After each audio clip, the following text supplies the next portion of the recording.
Topik kita kali ini adalah tentang unit flotasi, salah satu unit yang juga banyak digunakan di dalam proses pengolahan air, khususnya air limbah ya. Pengertian dari flotasi.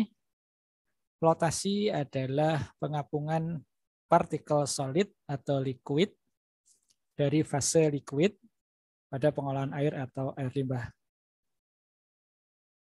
Jadi di sini yang dihilangkan adalah partikel solid atau liquid dengan cara mengapungkan partikel solid atau liquid tadi ya, supaya nanti terpisah dengan liquidnya atau airnya. Dalam hal ini bisa air baku ataupun air limbah. Kalau kita kaitkan dengan sedimentasi, maka flotasi itu memiliki prinsip yang sama dengan sedimentasi, tetapi dengan catatan bahwa terjadi pengendapan dengan arah yang sebaliknya dari sedimentasi. Jadi kalau sedimentasi itu adalah mengendapkan partikel ke arah bawah, maka flotasi ini adalah mengapungkan partikel ke arah atas. Nah, sedimentasi dengan kecepatan pengendapan negatif. Jadi kalau kecepatan pengendapan itu mestinya ke bawah, nah kalau negatif berarti di sini ke arah atas. Tujuan flotasi adalah untuk memisahkan solid atau liquid yang merupakan polutan atau dianggap sebagai polutan pada air, di mana solid atau liquid tadi mempunyai massa yang relatif ringan, yaitu dengan tanda densitasnya itu kurang lebih sama dengan air. Jadi hampir sama dengan 1 kg per liter densitasnya, hampir sama dengan air. Nah, keuntungan flotasi dibandingkan dengan sedimentasi ya di sini maksudnya kecepatan lebih tinggi. Jadi kecepatan mengapungnya itu lebih tinggi dibandingkan dengan kecepatan pengendapan partikel pada sedimentasi. Nah, akibatnya apa? Kalau kecepatan lebih tinggi, maka ukuran bak yang direncanakan nanti menjadi lebih kecil. Berikutnya keuntungan mampu mengatasi solid loading yang bervariasi. Jadi nilai solid loading itu bisa naik turun, nah itu tidak menjadi masalah pada unit flotasi ini.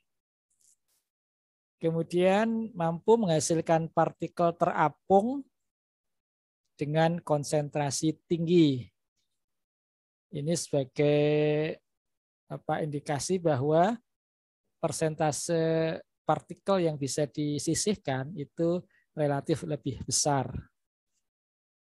Kemudian dapat menyisihkan partikel berdensitas rendah, misal 1,1 misalnya ya, atau 1,2 itu. Nah, itu mungkin bisa mengendap, namun diperlukan waktu yang lama. Nah, untuk mempercepat penyisihannya tidak dilakukan pengendapan, tetapi dengan cara diflotasi, ya, diapungkan. Ini perbandingan antara DAF. DAF itu dissolved air flotation, salah satu bentuk dari flotasi, dibandingkan dengan sedimentasi yang ada di lingkaran bawah itu tangki sedimentasi. Sementara flotasi itu yang di sebelah atas. Jadi kalau ditinjau dari waktu, flotasi itu butuh waktu 3 menit. Sementara sedimentasi diperlukan waktu sekitar 100 menit. Nah, itu ditinjau dari waktu. Nah, tentu akibatnya adalah ke ukuran bak. Kalau pada sedimentasi itu bisa 17,6 meter. Ini tentu dengan nilai tertentu ya, debitnya itu yang di atas itu. Debitnya 4,4 meter kubik per menit. Nah, kalau diganti dengan flotasi yang butuh waktu hanya 3 menit, waktu tinggalnya, itu diameternya hanya 6,7 meter. Jadi selisih hampir 10 meter itu ya. Itu perbandingan antara air flotation dengan sedimentation ya, dalam hal TD dan dimensi bak. Nah, tentu ada kerugiannya ya. Di sini biaya investasi tinggi. Jadi meskipun kecil tetapi investasinya tinggi ya. Karena di situ nanti diperlukan salah satu tangki tambahan, yaitu tangki untuk menjenuhkan udara ke dalam air ya. Kemudian pompanya tidak cukup satu, jadi ada selain pompa air baku juga ada pompa untuk menjenuhkan udara ke dalam air. Jadi harus bertekanan sehingga perlu pompa. Kemudian jika ada recycle, ini juga diperlukan pompa. Sehingga investasinya menjadi lebih tinggi. Nah, karena di situ ada beberapa pompa tadi, ada pompa, juga ada kompresor ya untuk menyuplai udara, tentu menjadi mahal juga biaya energinya maupun biaya operasionalnya. Nah, ini salah satu atau dua kerugian flotasi ya dibandingkan sedimentasi. Kategori flotasi kita bagi menjadi dua macam flotasi. Yang pertama adalah natural flotation, flotasi yang natural, alamiah. Jadi tanpa ada penambahan apapun, material di air itu akan mengapung dengan sendirinya, natural ya. Yang kedua adalah aided flotation, yaitu flotasi yang terjadi karena adanya tambahan atau bantuan tertentu ya. Ini penjelasan lebih lanjut ya. Jadi natural flotation itu terjadi karena faktor densitas material. Jadi material apa yang akan dihilangkan itu memang mempunyai sifat yang lebih ringan atau densitasnya lebih rendah dari air.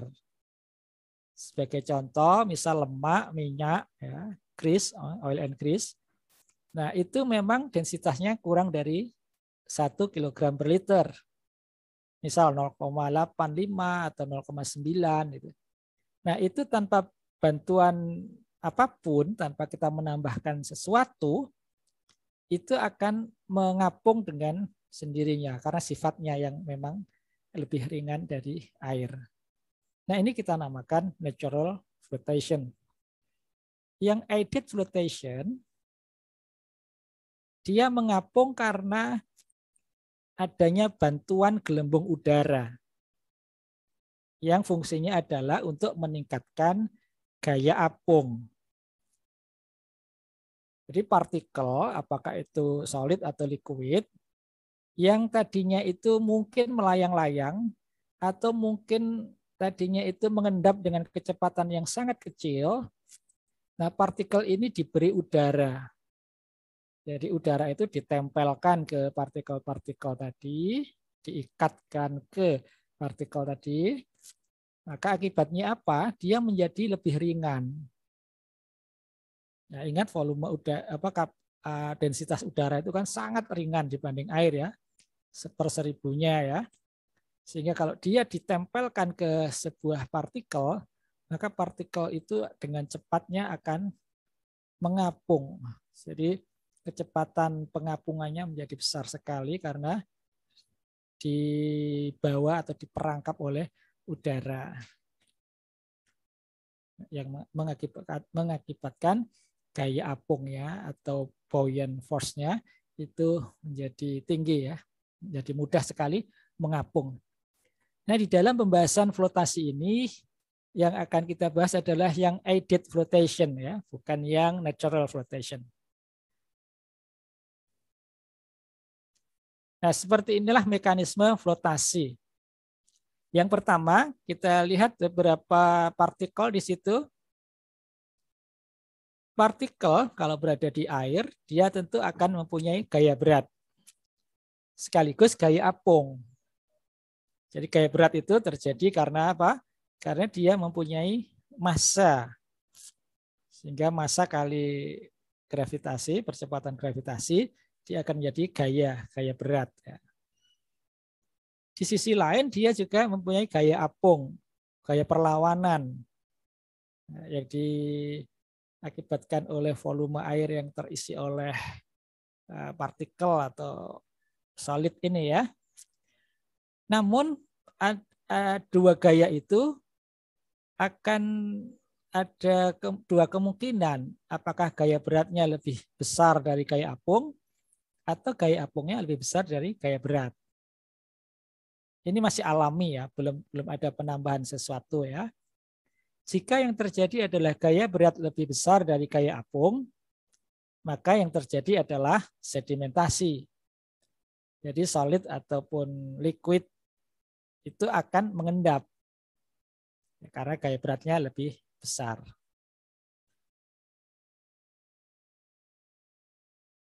Gambar yang kedua, di sini ada partikel yang berada di air juga dengan gaya beratnya itu hampir sama dengan gaya apung.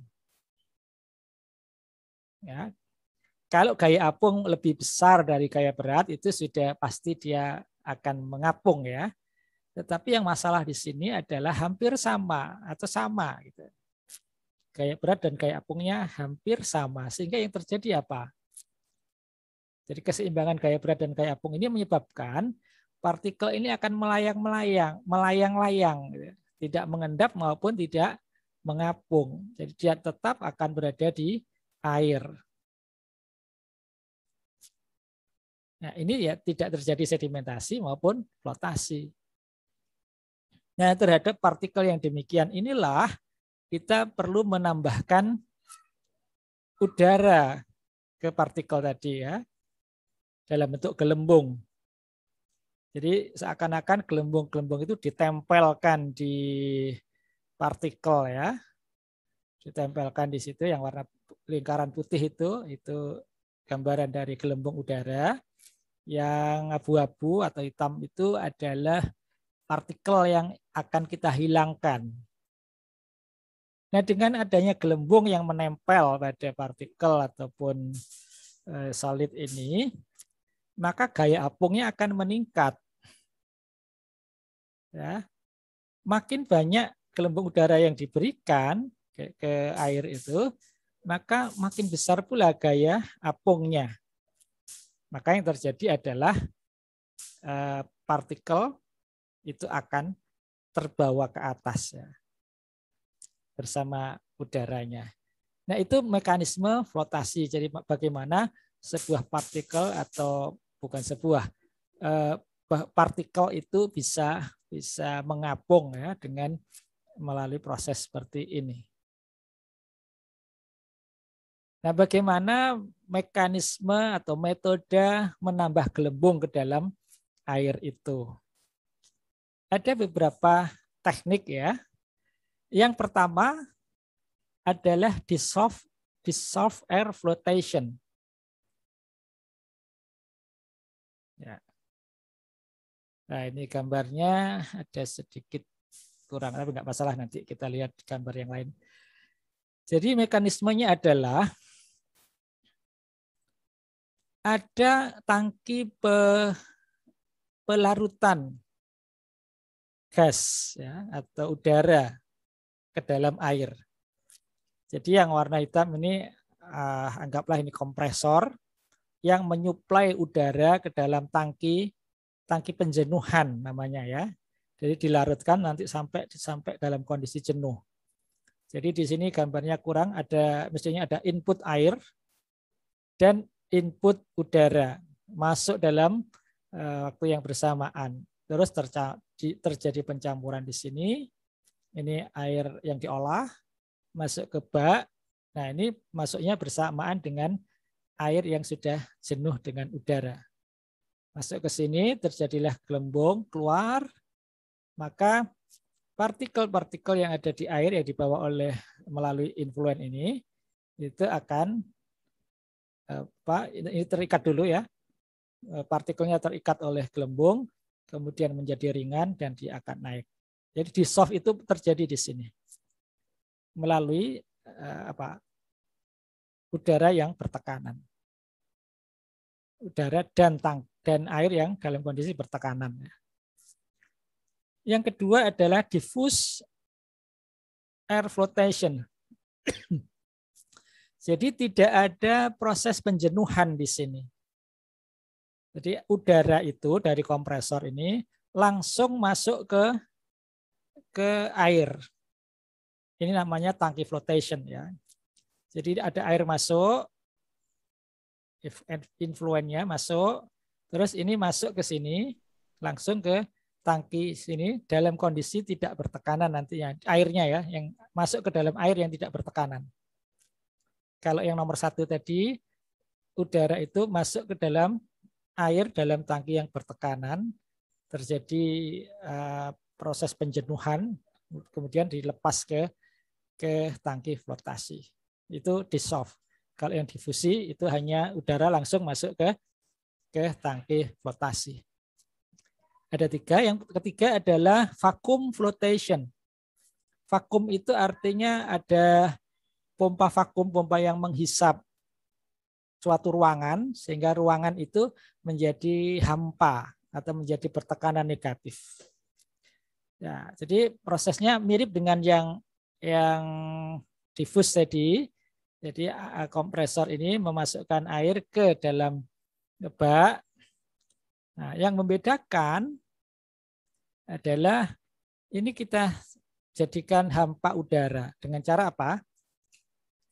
Nah, ini ada pompa vakum. Pompa yang menghisap udara yang ada di sini. Apa yang terjadi ketika ini dihisap? Maka tekanan di dalam tangki flotasi ini menjadi negatif. Nah, tekanan negatif inilah yang diharapkan mampu mempercepat ini udara beserta gelembung udara beserta partikel ini naik ya, karena di sini tekanannya negatif. Nah, begitu. Jadi 3 metode ya. Jadi ada dissolved air flotation, ada diffusi ya, diffusion air flotation, dan vacuum flotation. Jadi ada proses mengkosongkan udara, menghampakan udara di sini ya, artinya menjadikan tekanannya menjadi lebih kecil, negatif. Nah, ini seharusnya tadi ada gambar begini ya. Inilah cara kerja dissolved air flotation. Yang pertama kita lihat gambar sebelum terjadi ya, sebelum terjadi flotasi. Kita lihat diagram alirnya dulu. Jadi yang air masuk itu ada di sini, inlet. Kalau lurus ini nanti menuju ke bak. Ya, masuknya lewat bawah ya. Masuknya lewat bawah, keluarnya juga di bawah nanti ya. Kenapa di bawah? Ini berlawanan dengan sedimentasi ya. Kalau sedimentasi itu kan partikelnya diendapkan, bagian yang terbersih adalah di atas, maka effluentnya di atas. Kalau di dissolved air flotation atau air flotation pada umumnya, bagian yang paling atas juga justru yang kotor karena tempat ngumpulnya lumpur itu di atas. Nah, yang bersih adalah yang di bawah sehingga outletnya kita ambil di bawah. Jadi itu ya, ini aliran airnya keluar. Sementara di sisi yang lain ada cabang di sini, inlet itu kita ambil sebagian airnya diisikan ke dalam tangki yang bertekanan. Nah, tentu ada pompa di sini ya. Nah, itulah yang tadi saya sampaikan menjadi lebih mahal tadi ya secara operasional. Jadi di sini ada pompa nanti untuk mendorong supaya bisa masuk ke dalam tangki yang bertekanan ini. Kemudian di inletnya tangki juga selain ada air tadi, ini air ya, itu ada udara dari kompresor. Dengan tekanan juga tentunya supaya bisa masuk ke sini.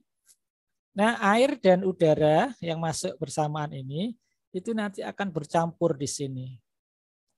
dalam kondisi bertekanan dia akan mudah mencampur ya, menjadi jenuh udara. Nah, dengan tekanan pula dia akan masuk ke atau diinjeksikan ke dalam pipa inlet tadi. Inlet yang dari sini tadi. Masuk ke sini sehingga campur dengan air influen ya. Selanjutnya masuk ke bak terbuka. Dilepaskanlah gelembung ini. Jadi gelembung ini yang sudah dengan air ya tentu saja sudah jenuh dengan air tadi, dilepaskan di sini. Nah, gelembung-gelembung inilah yang nanti diharapkan akan menempel di partikel-partikel yang dibawa oleh inlet ini tadi, yang masuk dari inlet ini. Nah, di sini selanjutnya akan mengapung karena sifat ringannya itu ya. Nah, itu sekilas. Sekarang kita lihat satu persatu detail dari prosesnya ya. Ini yang pertama. Udara dilarutkan ke dalam air pada tekanan beberapa atmosfer. Maksudnya lebih dari 1 atmosfer ya, lebih dari tekanan udara. Ini sumber udaranya, sumber dari kompresor ya. Masuk ke dalam tangki pelarutan atau penjenuhan. Nah, sekarang air sudah sampai di sini, air beserta udara ya. Air dibiarkan dalam tangki bertekanan pada waktu tertentu untuk melarutkan udara. Jadi air dari inlet ini tadi ke sini, ketemu dengan udara, dibiarkan beberapa, maksudnya diberi waktu tertinggal ya. Bukan dibiarkan itu bukan berarti ini dihentikan, bukan. Tetap mengalir dengan TD tertentu, dengan tujuan agar udara yang dimasukkan dari kompresor ini akan larut di air yang dari inlet ini. Berikutnya dilepas ke sini. Air bertekanan dari tangki ini tadi dialirkan ke tangki flotasi. Ini tangki flotasi. Berikutnya terjadi kontak antara partikelnya itu bisa solid atau liquid, yaitu material yang kita ingin hilangkan. Itu kontaknya antara apa? Partikel dengan udara terlarut, yaitu udara yang dibawa oleh yang sudah campur di influen ini tadi, campur di sini. Terakhir ke atas. Nah, terjadi gaya apung terhadap solid maupun liquid yang akan kita hilangkan itu menjadi besar ya, gaya apungnya menjadi besar sehingga partikel atau solid dan liquid itu dengan mudah dia akan mengapung dan mengumpul di permukaan bak.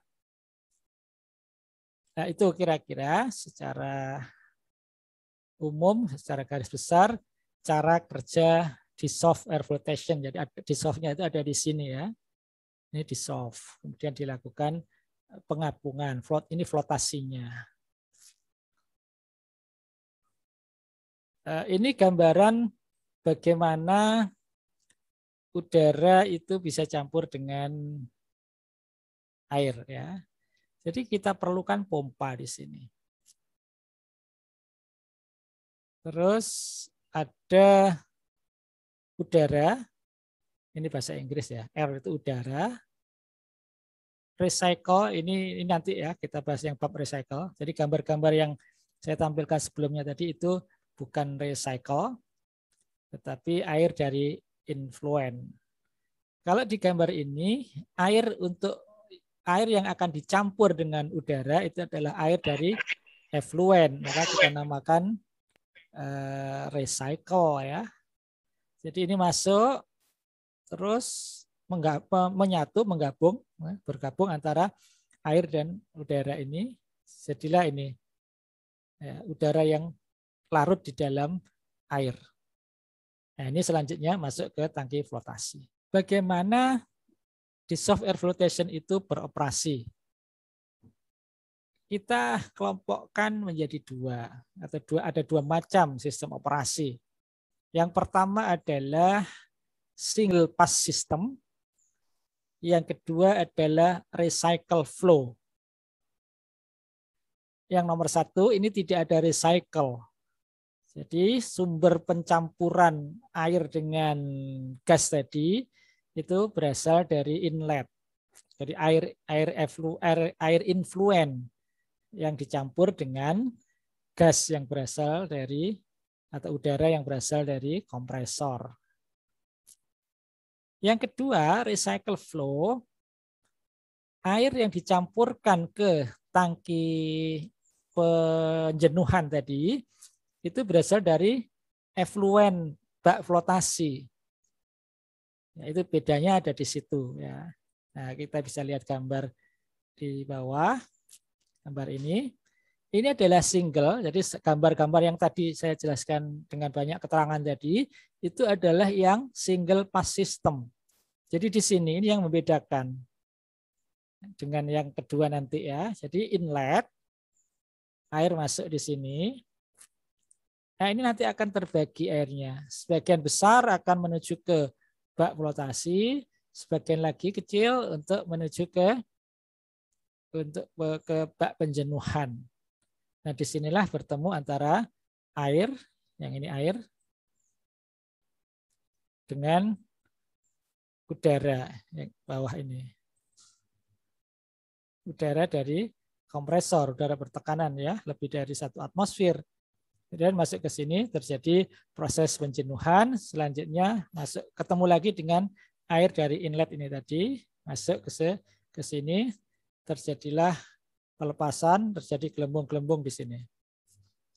Ya, untuk mengangkat partikel atau solid yang akan kita hilangkan.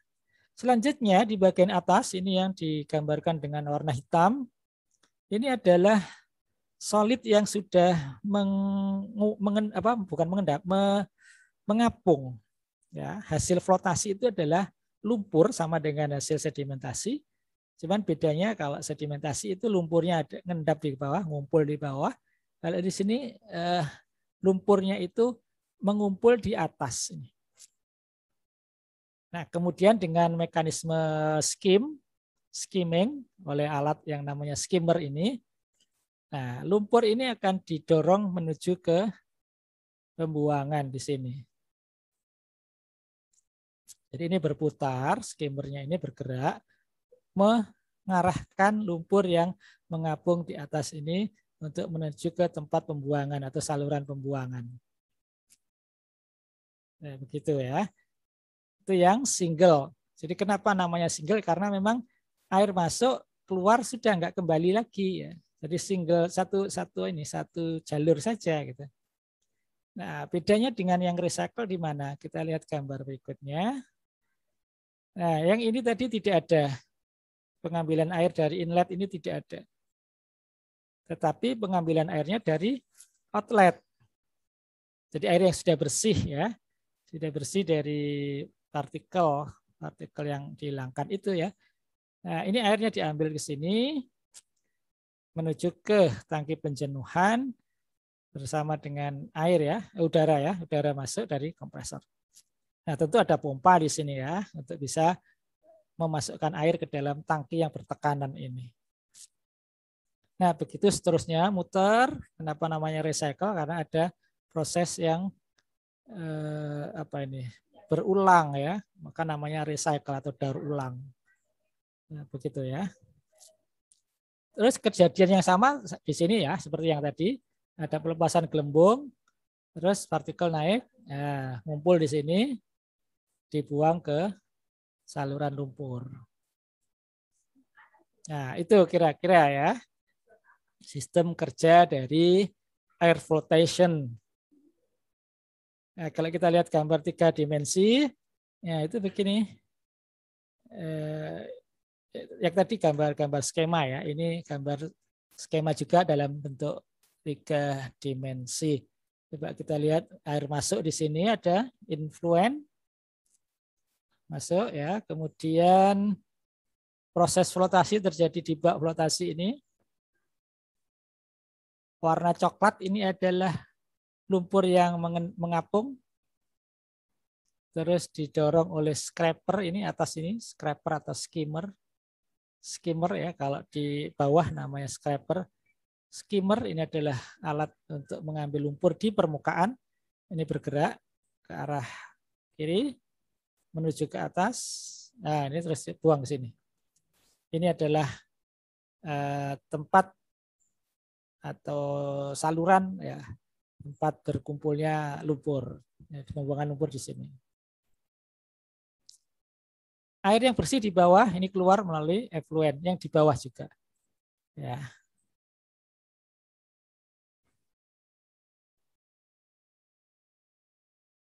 Berikutnya tentang dasar perhitungan unit flotasi. Ada 4 poin yang perlu dipertimbangkan di dalam mendesain dissolved air flotation. Yang pertama adalah konsentrasi partikulat. Ini adalah partikel yang masuk ya. Jadi seberapa besar solid yang masuk ke dalam bak flotasi itu, konsentrasinya berapa. Tergantung ya. Jadi partikulat di sini yang dimaksud itu apa, parameter apa? Apakah itu koloid atau lumpur biologis yang ringan gitu, atau alga ya biasanya juga bisa.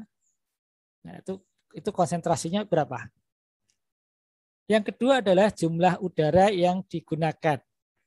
Jadi udara dari kompresor tadi tentu mempunyai debit ya, jadi tidak asal disuplai ke tangki penjenuhan, ya. Harus diketahui berapa debit yang masuk tadi. Nah, dari 2 data, ini data di air dan data udara yang diinjeksikan, maka muncullah parameter rasio AS. Maksudnya adalah perbandingan antara A itu dari kata R, udara, per S.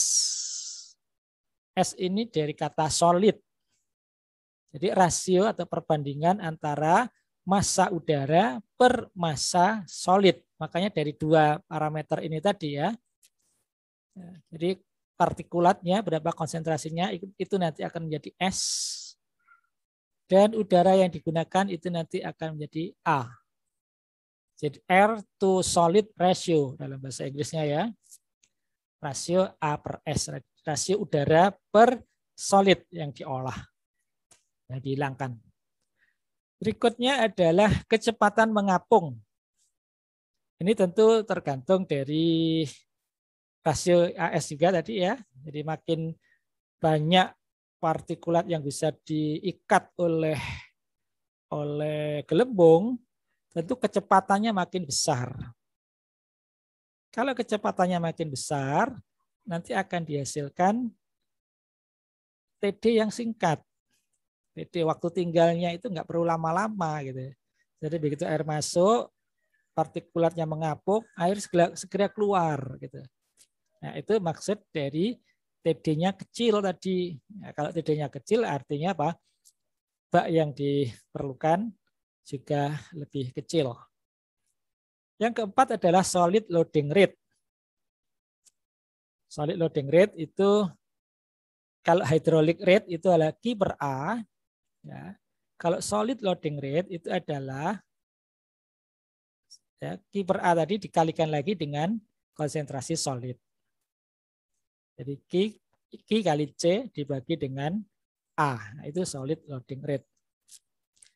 Makin besar solid loading rate-nya, tentu partikel yang bisa diapungkan lebih besar ya, per satuan luas tertentu ya. Karena tadi Q per A ya. Jadi A satuan luas tertentu. Nah, berikutnya kita ke rasio AS ya. Sebelum ke sini dulu. Faktor kunci keberhasilan operasi dissolved air flotation, pH ini harus tepat ya pada pH tertentu. Jadi kalau tidak tepat berarti kita perlu ada proses adjustment pH ya, diubah ke pH yang diinginkan. Debit yang tepat. Jadi debitnya itu harus benar-benar seperti yang dirancang. Kenapa? Karena nanti rasio A per S tadi itu terkait dengan debitnya gitu ya. Jadi kalau debit airnya besar, tentu A yang dimasukkan atau udara yang harus dimasukkan melalui kompresor tadi juga harus mengimbangi. Gitu. Karena kalau debit udaranya kurang atau rasio A per S-nya itu kecil, produk lumpur yang mengapung juga nanti menjadi kecil ya, konsentrasinya lebih kecil, sedikit gitu. Masih banyak yang tidak mengapung. Dan yang penting juga adalah operator yang terlatih, artinya ini salah satu unit yang diperlukan operator yang punya keahlian dalam mengoperasikan dissolved air flotation ya. Tidak sembarang operator bisa kerja di sini ya. Oke, ini rasio A per S. Rasio A per S atau AS ratio adalah perbandingan massa udara A ya, R terhadap massa solid S. Ya. Jadi perbandingan rasio ya, perbandingan itu rasio massa A udara per massa solid pada volume yang sama. Ya, nanti massa udara itu kan massa per liter atau massa per dalam waktu yang sama, dalam debit yang sama. Rasio A per S merupakan faktor penting untuk melihat performance DAF yang ditentukan dengan eksperimen laboratorium. Jadi, kembali ke gambar. Udara yang dimasukkan melalui kompresor atau melalui tangki bertekanan ini tidak asal menginjeksikan saja ya, tetapi debitnya harus diketahui gitu. Jadi dihitung berapa butuhnya udara yang masuk ke dalam tangki penjenuhan ini. Demikian juga ini ada R atau QR, yaitu debit yang diresirkulasi. Ini juga harus tepat. Tidak asal ngambil terus dipompa masuk ke sini, tidak ya. Nah, itu maksud dari performance tadi ya. Ini.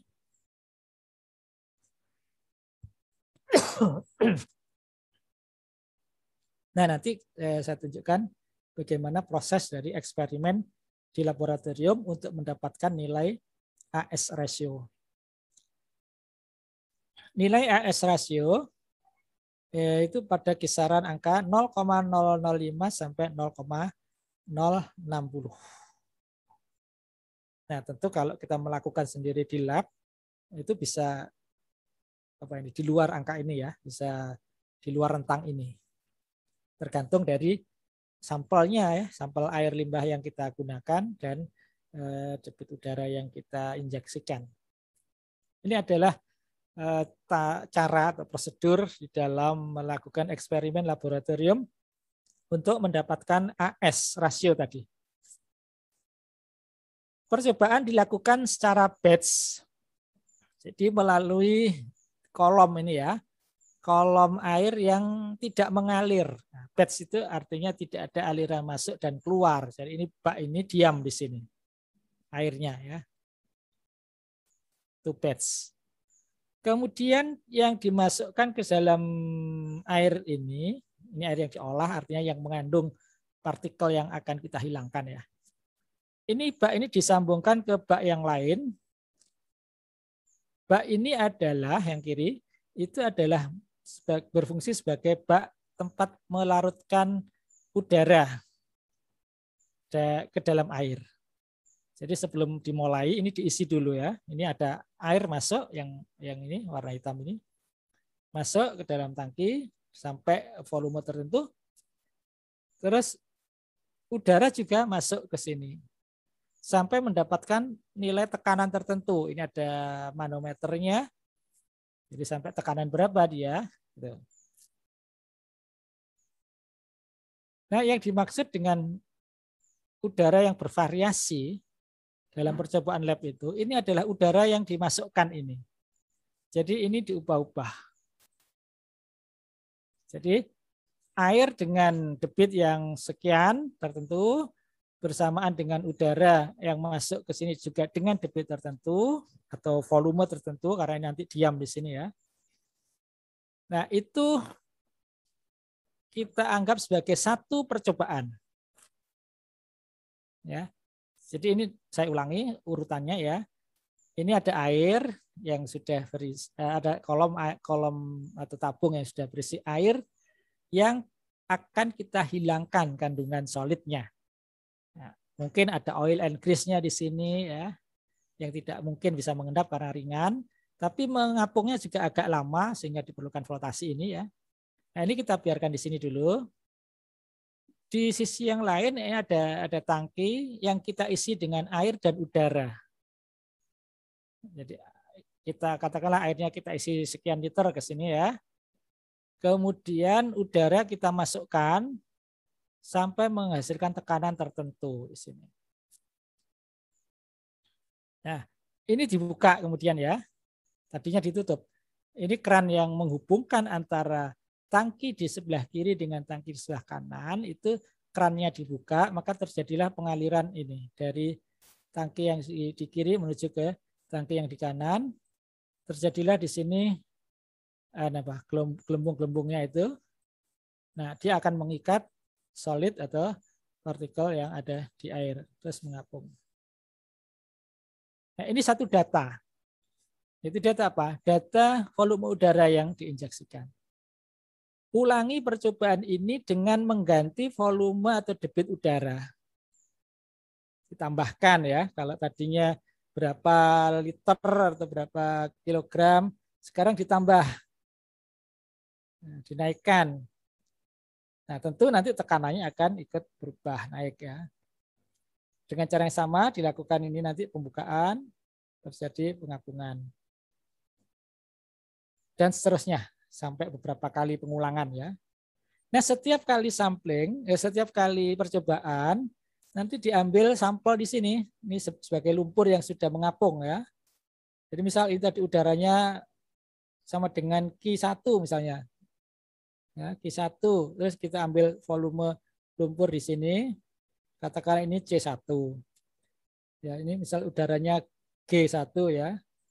Nanti akan dihasilkan konsentrasi lumpur yang mengapung, sebut saja C1. Oke, itu satu percobaan. Ulangi lagi, misal dengan mengubah udara menjadi G2. Apakah dinaikkan atau diturunkan, terserah mana yang dulu ya urutannya. Karena bebas, nggak ada urutan yang harus diikuti di sini. Ya, G2 nanti diperiksa lumpur yang di sini, misal didapatkan C2. Itu dan seterusnya sampai beberapa kali ya. Nah, hasilnya apa? Kita lihat di sini. Kita hitung sekarang rasio udara. Jadi tadi yang diganti-ganti kan udaranya berapa yang masuk. Volume airnya kan tetap tadi ya. Jadi misal 1 liter ya, sudah 1 liter atau 1 kilogram. Terus udara yang masuk diubah-ubah. Nah, maka kita bisa menghitung rasio udara per solid. Solidnya kan tetap. Solid itu kan konsentrasi solid yang ada di air. Ya. Solidnya tetap, sementara udaranya kita ubah-ubah, maka jadilah variabel rasio udara per solid. Nah, ini ada misal berapa kali ini, ada berapa titik itu? Ada 6 titik ya, artinya di sini ada 6 kali percobaan dengan alat tadi. Satu kali dapat 1 titik, itu selanjutnya kita buat garis regresi, yaitu garis yang mendekati angka-angka yang ada di titik-titik itu atau melewati titik-titik itu.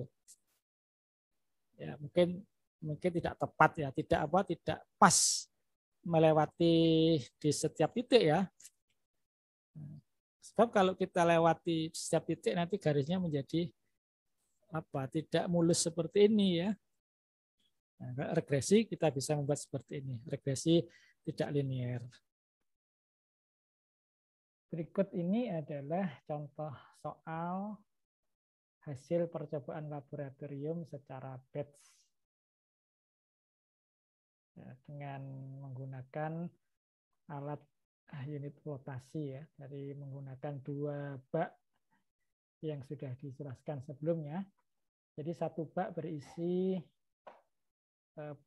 air yang akan diflotasi, partikel yang akan diflotasi, dan bak satunya berisi ini campuran udara dan air yang dijenuhkan ya. Jadi udara yang dijenuhkan di air.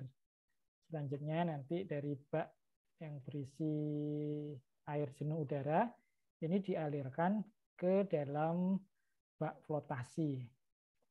Nah, data hasil percobaan lab adalah sebagai berikut pada tabel ini. Jadi percobaan dilakukan 6 kali dengan menggunakan udara yang berbeda ya, ada 6 variasi. Kemudian air yang digunakan sama sehingga konsentrasi awalnya pun sama 100 semuanya ya. Dari situ dari 2 angka ini dihitung berapa nilai perbandingan A per S-nya. Dengan data udara dan konsentrasi oil and grease ini, kita bisa hitung A per S-nya, rasio udara per solidnya pada kolom 3. Nah, hasil dari pemeriksaan sampel akhir, maksudnya air di bak flotasi ya, itu bervariasi hasilnya. Untuk percobaan pertama diperoleh 53, berikutnya 41 sampai 14. Nah, dengan data lab ini kemudian tentukan nilai rasio A per S itu jika diharapkan konsentrasi efluen nanti ketika diterapkan itu adalah 20 mg per liter. Nah, untuk bisa menjawab pertanyaan ini maka kita buat tabel. Jadi ini grafik ya, ini diplot ya antara nilai A per S dengan nilai oil and grease akhir atau konsentrasi akhir solid. Nah, diperoleh gambar seperti ini. Ya, titik-titik ini adalah data. Kemudian yang garisnya ini adalah hasil regresi nonlinier atau kita tarik garis untuk mendapatkan ini yang mewakili titik-titik ini ya. Nah, berdasarkan grafik yang didapatkan inilah kita bisa mendapatkan nilai A per S dengan kita menarik dari angka 20 nilai konsentrasinya tadi ya yang diminta sesuai soal. Tarik ke atas. Nah, memotong garis. Ya, kita tarik lagi ke kiri. Kita dapatkan nilai A per S-nya. Jadi jawabannya ini, pada konsentrasi efluen oil and grease, ya, pada bak flotasi, sebesar 20 mg per liter diperoleh nilai A per S rasio adalah di sini ya, 0,029 mg per miligram. Nah, itu contoh soal sekaligus ya pengolahan data laboratorium untuk mendapatkan nilai rasio A per S. Nah, selanjutnya nilai A per S ini kita gunakan di dalam desain. Nah, persamaan yang digunakan adalah ini ya. A per S sama dengan 1,3 SA per SA, SA kecil per SA besar, kali FP-1.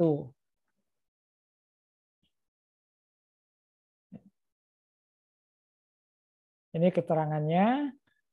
Kemudian nilai SA kecil itu bisa dilihat pada tabel di sebelah kanan ini, yaitu nilainya tergantung pada temperatur airnya.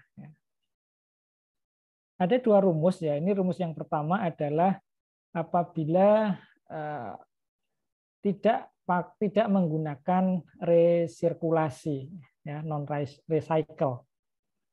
Jika menggunakan recycle, maka rumusnya berubah menjadi demikian ya. Ada penambahan di sini R dan Q. R adalah debit recycle, dan Q adalah debit olahan. Maksudnya debit yang R adalah debit yang di recycle, Q adalah debit masuknya, sekaligus nanti menjadi debit keluar juga ya. Debit pengolahan maksudnya di sini. Nah, selanjutnya kita ke aplikasi flotasi. Untuk apa kita mengoperasikan flotasi di dalam pengolahan air atau di bidang teknik lingkungan ya? Ada beberapa contoh aplikasi di sini. Yang pertama adalah untuk menurunkan kandungan total organik karbon dan natural organic matter atau bahan organik alami yang tinggi. Jadi organik baik berupa TOC maupun NOM ini itu nanti diflotasi ya, diangkat, diapungkan. Yang kedua contohnya untuk menurunkan kekeruhan rendah hingga sedang. Nah, ini biasanya disebabkan oleh partikel-partikel yang sulit mengendap.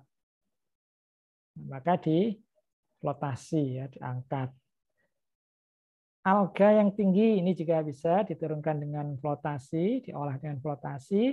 Kemudian Fe dan Mn yang tinggi juga bisa kita olah dengan flotasi. Jadi tidak diendapkan saja ya.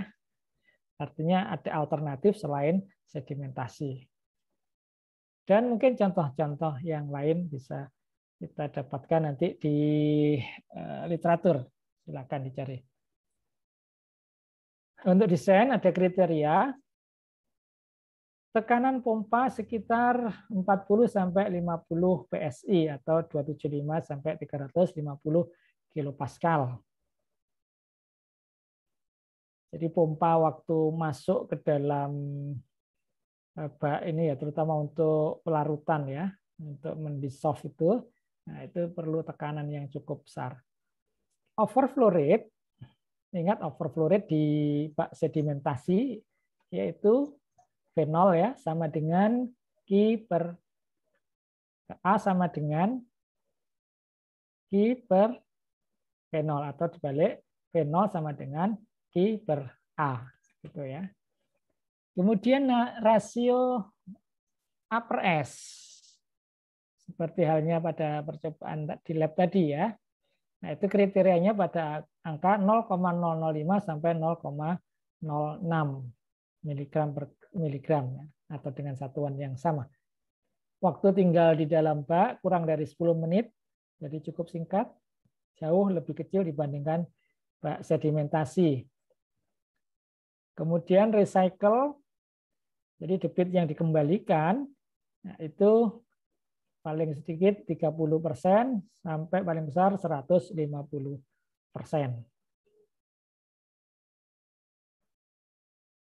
Nah, selanjutnya dengan data lab atau dengan kriteria tadi kita bisa menentukan dimensi bak flotasi.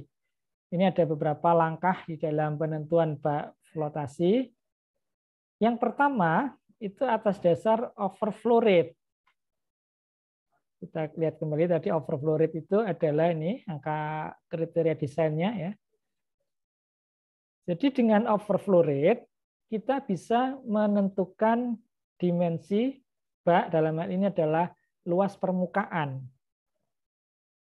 Jadi ada parameter penting yaitu overflow rate yang gunanya untuk menentukan luas permukaan bak dengan rumus AS, A surface, ya, luas permukaan, sama dengan debit dibagi dengan overflow rate, atau V0 kalau kita membahas sedimentasi yang dulu ya.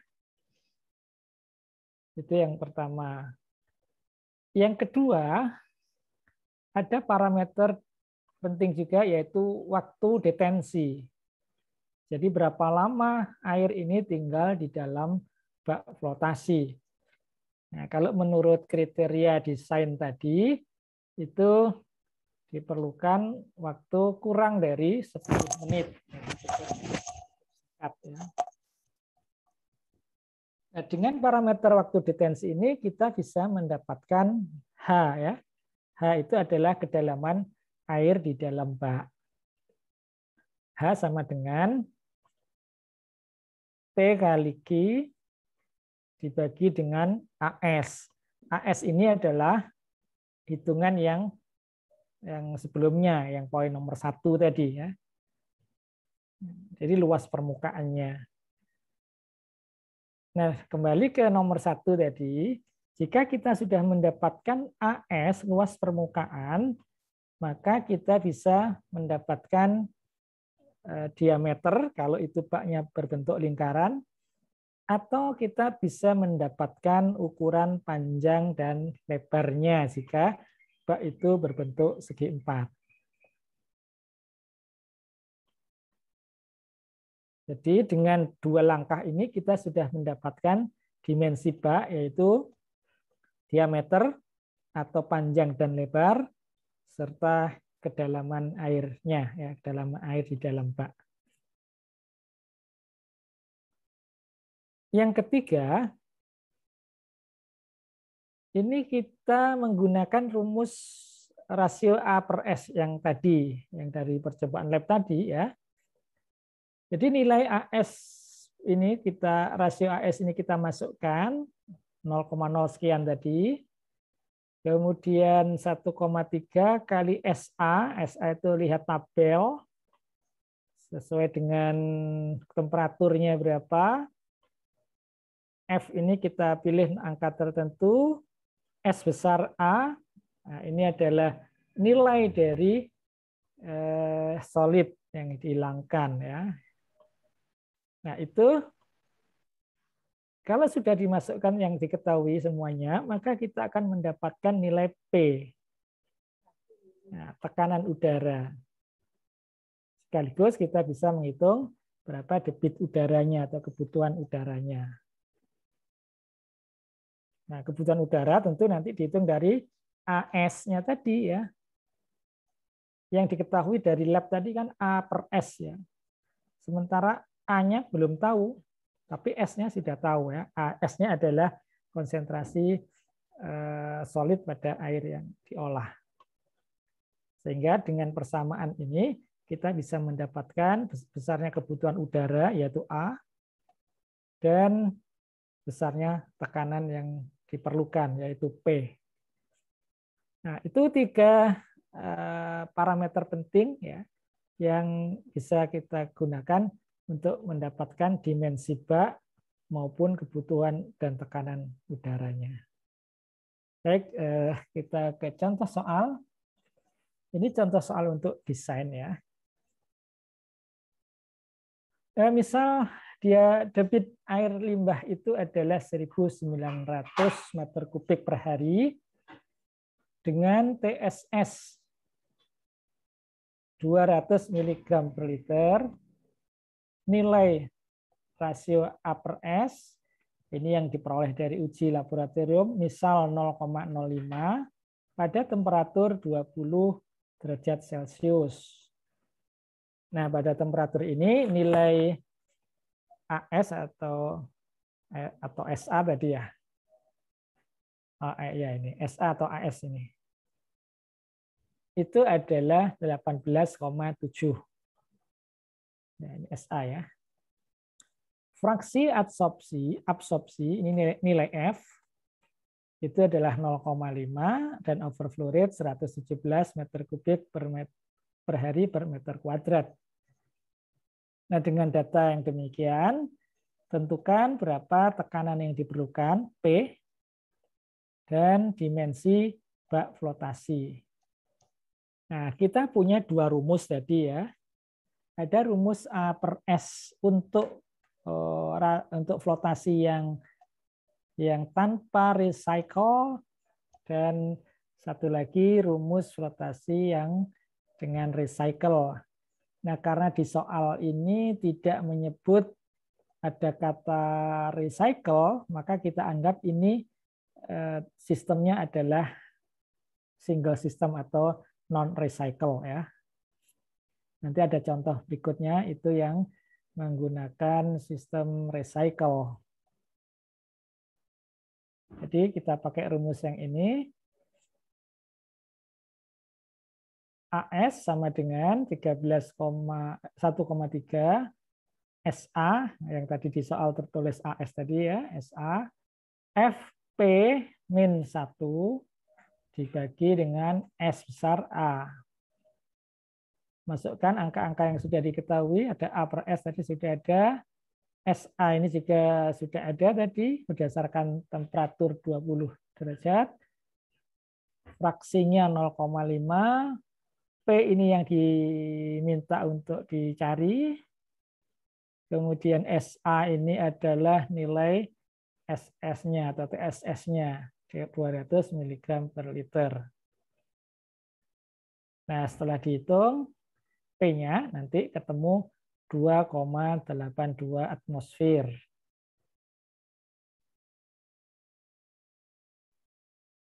Nah, sekarang ini pertanyaan yang nomor 1 ya. Untuk pertanyaan yang kedua, ini dimensi bak flotasi, maka kita menggunakan parameter-parameter yang disebutkan di depan tadi. Ada overflow rate, ada waktu detensi, ya, juga itu kita bisa mendapatkan luas permukaan bak ataupun dimensi yang lainnya ya. Oke, luas permukaan bak AS sama dengan Q per overflow rate, yaitu 1900 dibagi dengan 117, hasilnya 16,2 meter kubik, meter persegi. Nah, dengan data luas atau hasil luas permukaan seperti ini, kita bisa mendapatkan diameter jika itu bentuknya lingkaran. Ya, ini jika berbentuk lingkaran, maka dengan rumus lingkaran, luas lingkaran ya, kita bisa mendapatkan diameternya adalah 4,5 meter. Namun jika baknya yang kita rancang itu berbentuk persegi panjang atau segi 4, maka kita buat perbandingan panjang lebarnya berapa. Jadi dari angka luas 16,2 ini, nanti kita hitung berapa panjangnya dan berapa lebarnya. Jadi misal perbandingan antara panjang per lebarnya itu 2 misalnya ya. Maka nanti bisa kita hitung ini berapa gitu. Luas 16,2 ini nanti ketemu. Nah, panjangnya berapa, lebarnya berapa. Itu jika berbentuk persegi panjang ya. Kemudian kedalaman bak. Nah, kita pilih waktu tinggalnya 10 menit ya. Kita ambil nilai maksimum tadi ya, 10 menit. Maka H itu adalah PD kali Q, itu volume ya, dibagi dengan luas permukaan 16,2. Kemudian 1/1440 ini adalah konversi dari waktu 1 hari diubah menjadi 1440 menit ya. 1 hari itu 1440 menit. Hasilnya kedalamannya adalah 0,81 meter. Oke, itu untuk soal nomor 1. Ada pertanyaan?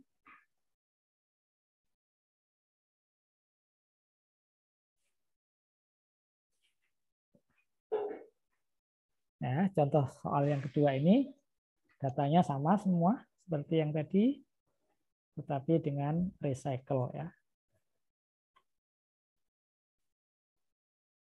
Oke, kita lihat jawabannya. Yang ditanyakan rasio recycle-nya berapa dan tentukan juga dimensi bak flotasinya. Persamaan yang kita gunakan adalah persamaan yang kedua tadi ya. Jadi kalau persamaan yang awal tadi sama dengan yang ini di depan ini tanpa ada R per Q. Nah, karena recycle maka kita tambahkan ini dikalikan R, yang bawah dikalikan Q. Masukkan nilai-nilai yang sudah diketahui, A per S, SA, F, nah, P-nya sekarang diketahui. Di soal tadi 3, masukkan 3. Kemudian SA-nya 200. Nah, sekarang yang tidak diketahui adalah R per Q. Inilah yang dicari. Ya, R per Q. Nah, dengan data-data yang sudah dimasukkan semuanya, maka kita dapatkan R per Q sama dengan 0,82. Apa artinya ini 0, R per Q 0,82 itu? Jadi kalau digambarkan begini, ini saya gambar skimpat ya. Jadi di sini misal ada bak pelarutan. Bak pelarutannya ini mengambil dari efluen. Dari sini masuk ke sini dengan tekanan tertentu. Nah, terus di sini ada masuk udara. Setelah dicampur merata dengan tekanan tertentu, terjadilah saturasi atau penjenuhan udara ke dalam air. Ini dikembalikan ke sini. Nah, ini adalah debit Q yang diolah. Yang dikembalikan ini adalah R atau QR. Kalau di sini R ya. Nah, jadi R per Q, berapa debit yang dikembalikan ini dibagi dengan debit awalnya, debit perencanaan. Ya. Itu hasilnya 0,82, artinya 82% dari debit yang dari nilai debit yang diketahui berapa tadi, 1.900 tadi ya. Nah, itu dimasukkan ke sini. Berapa kalikan 82% dari nilai Q tadi, yaitu adalah debit yang dikembalikan. Jadi besarnya debit yang ada di sini berapa dalam tangki ini? Ya, Q per plus R ya, debit di dalam tangki. Kemudian debit yang keluar berapa di sini sebagai efluen? Kembali Q. Ya, karena yang R-nya itu hanya muter saja, ini kembali lagi ke sini. Nah, jadi waktu di sini Q ada tambahan sebesar R, maka debit setelah bertambahnya ini itu menjadi Q plus R. Kemudian ini memisah lagi ke bawah dan ke kanan, nah, maka kalau ini diambil R, maka ini kembali Q lagi. Ya. Nah, jadi R perbandingan R per Q-nya itulah yang kita cari sebagai rasio recycle. Kemudian luas permukaan bak sebetulnya menggunakan rumus yang sama ya dengan yang soal tadi, yaitu AS sama dengan Q per OFR.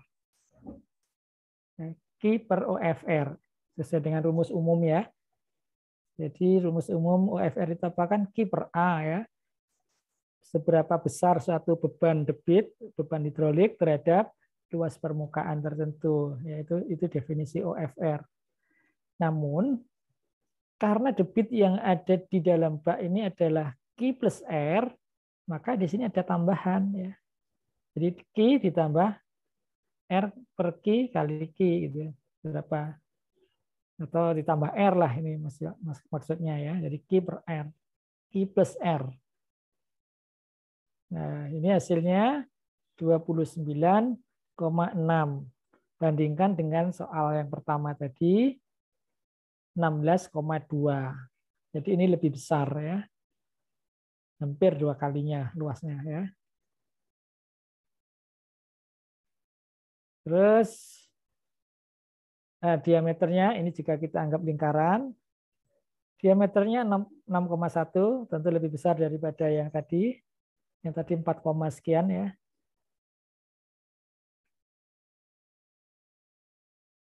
Nah, 4,5 yang tadi. Sekarang 6,1. Kedalamannya hampir sama.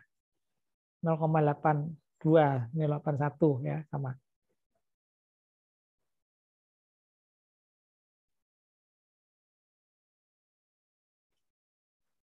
Nah, itu soal sekaligus mengakhiri topik tentang flotasi ini.